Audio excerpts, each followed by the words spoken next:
ചില സമയത്ത് ഞാൻ കേട്ടിട്ടുണ്ട് മുതിർന്ന ആൾക്കാർ അപകടങ്ങളൊക്കെ വരുമ്പോൾ ബദരീങ്ങൾ മറ്റ് പണ്ഡിതന്മാരൊക്കെ വിളിക്കുന്നത്. അപ്പോൾ ഇതിനെതിരെ അവരോട് പ്രതികരിക്കാൻ ഹദീസൊക്കെ ആയിട്ട് എങ്ങനെയാണ് ബന്ധപ്പെടുത്തിയിട്ട് അതിനെക്കുറിച്ചൊന്ന് പറഞ്ഞു. മുജാഹിദ് പണ്ഡിതന്മാർ നടത്തുന്ന ഒരു പ്രോഗ്രാമിൽ ഒരു സാധുവായ സഹോദരി ചോദിച്ച വളരെ പ്രസക്തമായ ചോദ്യമാണ്.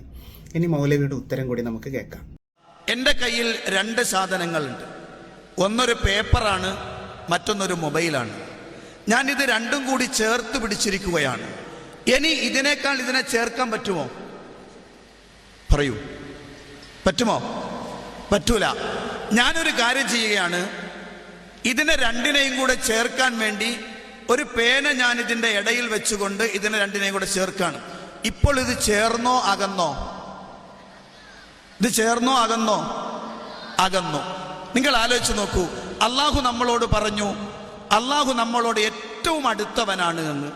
ഏറ്റവും അടുത്ത അള്ളാഹുവായ ആ അള്ളാഹുവിനെ വീണ്ടും നമ്മിലേക്ക് അടുപ്പിക്കാൻ ഒരു ഇടയാളനെ വെച്ചാൽ എന്താ ഉണ്ടാകുക? നമ്മൾ അള്ളാഹുവിൽ നിന്ന് അകന്നു അല്ലേ?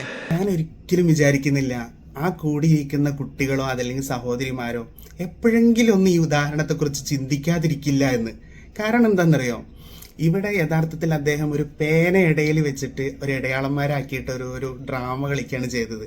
യഥാർത്ഥത്തിൽ നമ്മൾ ചിന്തിക്കേണ്ടത്, ഒരു മൊബൈലിന് മുകളിൽ ഒരു പേപ്പർ വെറുതെ വെക്കുകയാണ്. അപ്പോൾ ഉണ്ടാകുന്ന ആ ഒട്ടിപ്പിടിക്കലിനാണോ സ്ട്രോങ് ഉണ്ടാകുക? അതല്ലെങ്കിൽ ഈ മൗലവി ഒട്ടിച്ചതുപോലെ മൂന്നാമതൊരാൾ ഇത് ഒട്ടിക്കാനുണ്ടായി കഴിഞ്ഞാൽ ഏതിനാ സ്ട്രോങ് കൂടുക?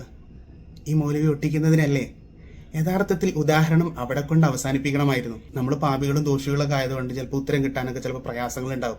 നേരെ മറിച്ച് മൂന്നാമതൊരാൾ നമ്മളെ ഇടപെട്ടുകൊണ്ട് അള്ളാഹുവിൽ നിന്ന് ഉത്തരം കിട്ടാൻ കാരണക്കാരനായി കഴിഞ്ഞാലോ? അതല്ലേ സഹാബത്ത് ഇക്റാം റസൂലുള്ളാഹി തങ്ങളുടെ അടുക്കൽ എന്ത് പ്രയാസം ഉണ്ടാകുമ്പോഴും പോകുന്നത്? പെട്ടെന്ന് ഉത്തരം കിട്ടാൻ വേണ്ടിയിട്ടല്ലേ? അപ്പോൾ അടുപ്പിക്കാൻ ഈ മൗലവി പേപ്പറിനെ അടുപ്പിച്ചതുപോലെ അടുപ്പിക്കാൻ നബി സല്ലല്ലാഹു അലൈഹി വസല്ലമ തങ്ങൾ നമ്മളെ കൂടെ ഉണ്ടാകുമ്പോൾ നബി സല്ലല്ലാഹു അലൈഹി വസല്ലമ തങ്ങൾ അടുപ്പിക്കുമ്പോൾ അത് കുറച്ചുകൂടി സ്ട്രോങ് ആയിട്ട് എടുക്കുന്നു. ഈ മൗലവി പേപ്പറിനെ മൊബൈലിലേക്ക് അടുപ്പിച്ചപ്പോൾ സ്ട്രോങ് ആയതുപോലെ യഥാർത്ഥത്തിൽ ഇടയാളൻ ആരാണ്? ഈ മൗലവിയാണ്, പേനയല്ല. പേന അദ്ദേഹത്തിന് ഉദാഹരണം പറയാൻ അറിയാത്തത് കൊണ്ട് പേന ഇടയ്ക്കേറ്റി പറഞ്ഞെന്ന് മാത്രം. എല്ലാവരുടെയും ചോദ്യങ്ങളെ കൃത്യമായി കേട്ട് മനസ്സിലാക്കി ഉത്തരം നൽകാൻ കഴിവുള്ളവനാണ് അള്ളാഹു. ഈ ഒരു വിശേഷണം ലോകത്ത് ഒരാൾക്കും ഇല്ല എന്നാണ് അള്ളാഹു സുബ്ഹാനഹു വ തആല പറയുന്നത്. മഹാന്മാരെ വിളിക്കുന്ന ഒരാളുടെ വിഷയം ഇതാണ്. അവർക്കത് കേൾക്കാനും ഉത്തരം ചെയ്യാനും കഴിയുമെന്ന വിശ്വാസമാണ് അവരെ കൊണ്ടത് വിളിപ്പിക്കുന്നതെങ്കിൽ അത് അള്ളാഹുവിൻ്റെ ഈ ഉന്നതമായ വിശേഷണത്തിൽ പങ്കുചേർക്കലാണ്. അത് ശിർക്കാണ്. അള്ളാഹു ഒരിക്കലും പൊറുക്കാത്ത മഹാപാതകമാണ്. ഈ പ്രഭാഷണം നടത്തുന്ന പണ്ഡിതൻ ഒരു കറകളഞ്ഞ മുജാഹിദാണ്. അതുകൊണ്ട് തന്നെ അദ്ദേഹത്തിന്റെ വാക്കുകൾ കേൾക്കുമ്പോൾ നമ്മൾ 2 പ്രാവശ്യം ആലോചിക്കേണ്ടിയിരിക്കുന്നു. കാരണം നമ്മളെ കബളിപ്പിക്കാൻ അതിൽ പല വാക്പ്രയോഗങ്ങളും ഉണ്ടാകും. യഥാർത്ഥത്തിൽ സുന്നികളായ നമ്മുടെ വിശ്വാസം എന്താണ്? ഏതൊരു മുസ്ലിമിന്റെയും വിശ്വാസം എന്താണ്? ഞാൻ ഈ സംസാരിക്കുന്നത് നിങ്ങൾ കേൾക്കുന്നുണ്ട്.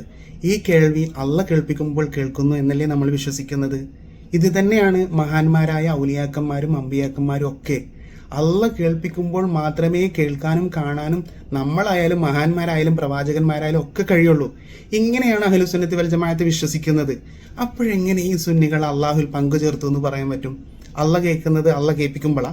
അല്ലല്ലോ. അള്ളാഹ്ക്ക് സ്വന്തമായി കേൾക്കാനുള്ള കഴിവുണ്ട്. നമുക്ക് സ്വന്തമായി കേൾക്കാനുള്ള കഴിവില്ല, ബദരീങ്ങൾക്കും സ്വന്തമായി കേൾക്കാനുള്ള കഴിവില്ല. അപ്പോഴെങ്ങനെ അള്ളാഹുവിന്റെ വിശേഷണത്തിൽ പങ്കുചേർത്തു എന്ന് പറയാം?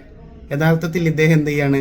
ബദരീങ്ങൾക്കും മഹാന്മാർക്കൊക്കെ സുന്നികളായ നമ്മുടെയൊക്കെ വിശ്വാസപ്രകാരം സ്വന്തമായിട്ട് അള്ളാഹ് കേൾക്കുന്നത് പോലെ കേൾക്കാൻ കഴിവുണ്ട് എന്ന് തോന്നിപ്പിക്കുകയാണ് ചെയ്യുന്നത്. ആ സാധുക്കളായ ചെറിയ ചെറിയ കുട്ടികളെ മുന്നിൽ ഇങ്ങനെയൊക്കെ പറഞ്ഞിട്ടൊരു മൗലവി പറ്റിക്കുക എന്ന് പറയുമ്പോൾ, അതും എന്തിനു വേണ്ടിയിട്ടാണ്? ഒരു സമൂഹത്തെ കാഫിറും മുശ്രിക്കുമാക്കി ആ മക്കൾക്ക് മുന്നിലും തോന്നിപ്പിക്കാൻ വേണ്ടിയിട്ട്. അള്ളാഹു കാത്തുരക്ഷിക്കുമാറാകട്ടെ.